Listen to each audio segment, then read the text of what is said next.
তো বন্ধুরা এখানে কিন্তু রাধে রাধে মিউজিকের লাইট আর তার সাথে কিন্তু সেট আপ রেডি হয়ে গেছে, ডিজি রয়েছে এখানে।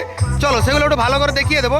তার আগে সেট আপ কেমন বাজছে একটু দেখাবো। এখন নর্মাল বাজছে, তো ইডিএম গান বাজছে এখন। আর লাইটিং লাগিয়েছে দেখো ভাই, একদম এখান থেকে ওইখান পর্যন্ত পুরো মাঠ কাভার করে দিয়েছে। প্রচুর বড় একটা এরিয়া জুড়ে কিন্তু এই বছর লাইট করা হয়েছে। আগের বার কিন্তু এইখান থেকে এইখান পর্যন্ত লাইটিং করা হয়েছিল, মানে এরকম সাইজে। এবছর কিন্তু এখান থেকে আরও বাড়িয়ে দিয়েছে এই পাশটা, আর এখান থেকে কিন্তু আরও এই পাশটা বাড়িয়ে দিয়েছে। মানে পুরো মাঠ জুড়ে কিন্তু এবছর লাইটিংটা করা হয়েছে। আর সেট আপ কিন্তু তোমায় দেখিয়ে দিই, আগের বছর কিন্তু টুটু মাল পেয়েছিল মেগা বক্সটা, মানে মেগা সেট আপটা।